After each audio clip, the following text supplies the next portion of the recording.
now it's my turn, I guess. And one of the You want to use the pointer? Yeah, Okay. to say is, how does an architect work with engineers? So I'm going to tell you the way I approach it.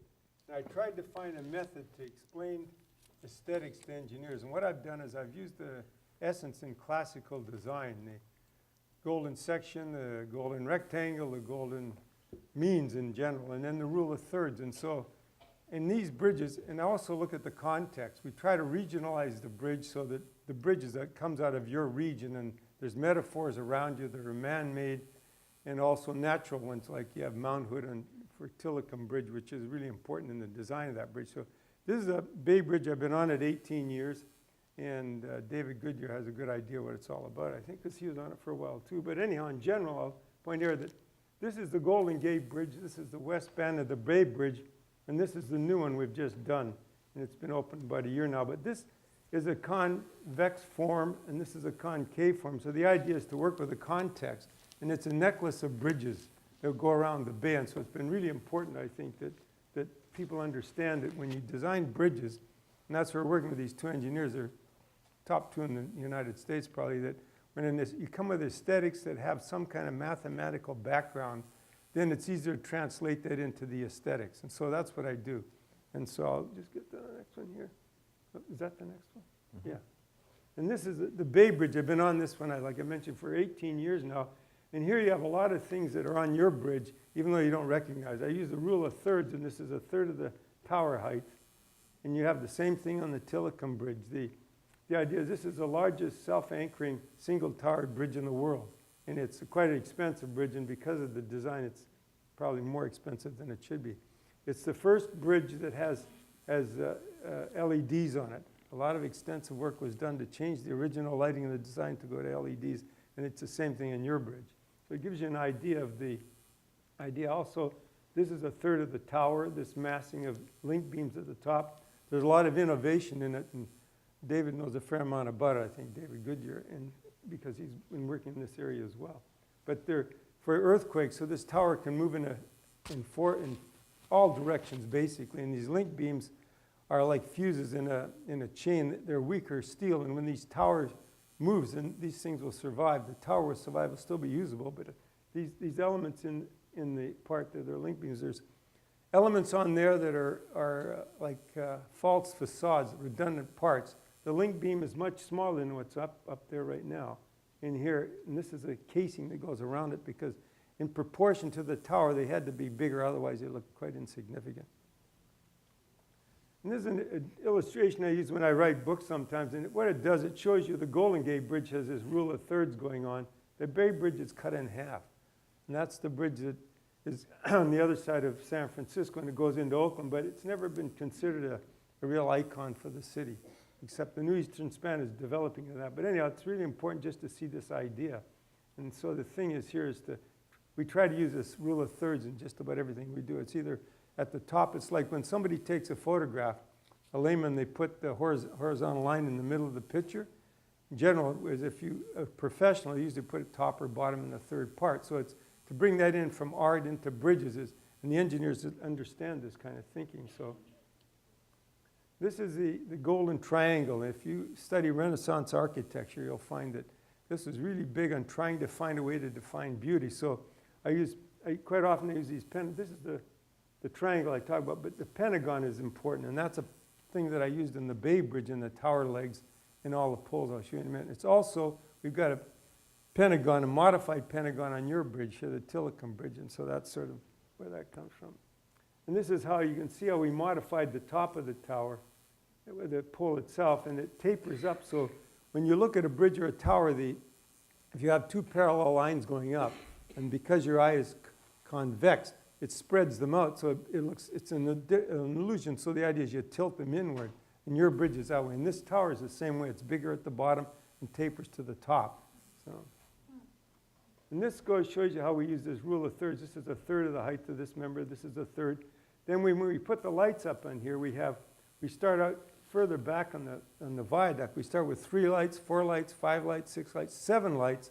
So it sort of builds up as you get, and it sort of finishes here in the 7th. So just tying that in, when you drive that bridge, you'll be quite interested to see how these lights finally cascade into like a crescendo at the top, and that's part of it as well.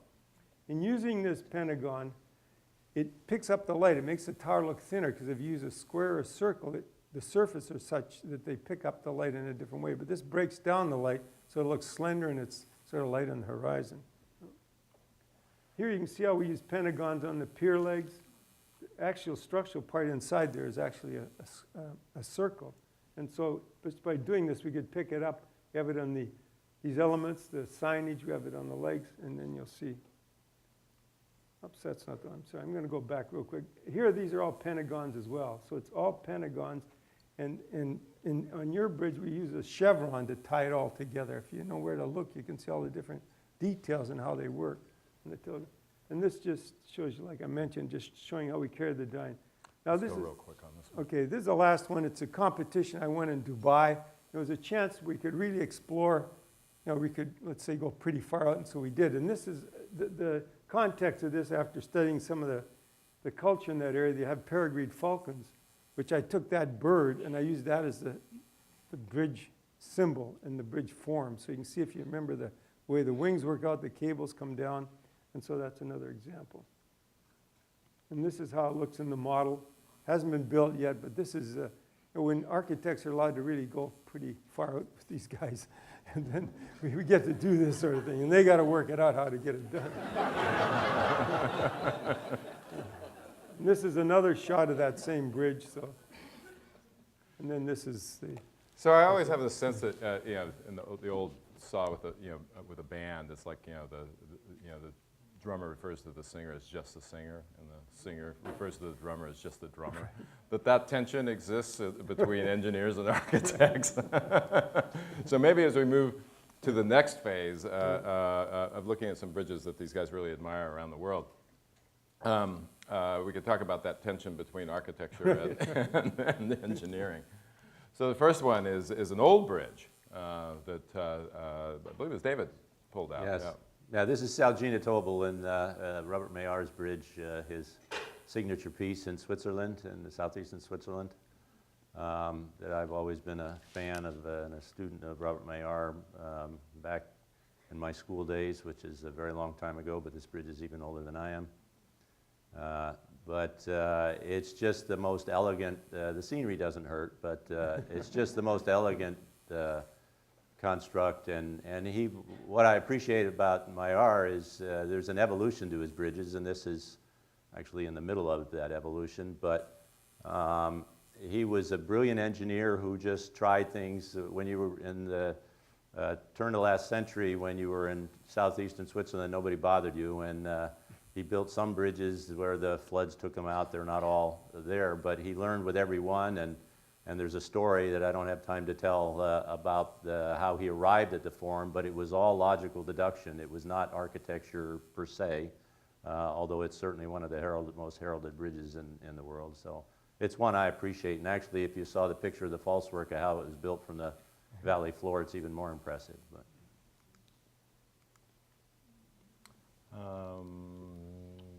This is where we wanted to see the film of this being lifted into place. Sorry, I didn't give you enough warning. You want to talk about a little bit about it, though?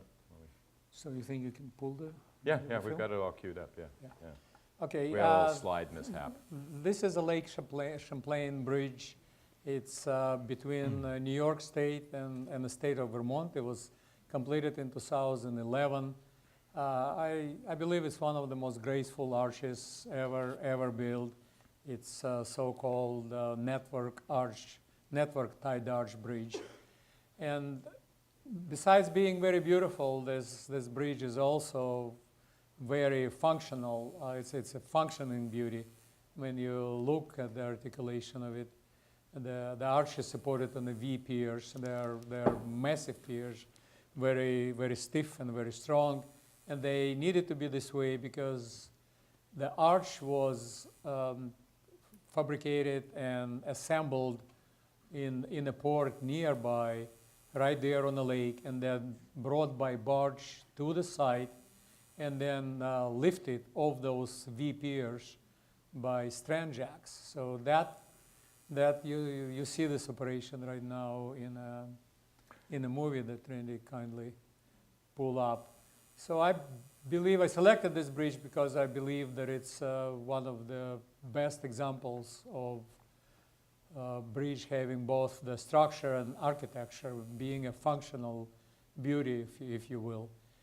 This bridge was built also in a very, very short time, in a little less than 3 years. The existing bridge, its predecessor, was shut down because inspection discovered major cracking in the bridge. And it was designed by my counterpart for northeast part of United States, Ted Zoli. And the engineers had very limited time to design it, 6 months start to finish, and contractor had like two years to build it, but it happened, and the bridge was back in operation in less than 3 years after the existing bridge was shut down. You can switch back now. Great. Yeah, it's incredibly fast for a bridge to be Yep. built. Yeah. Really fast, yeah. Yeah.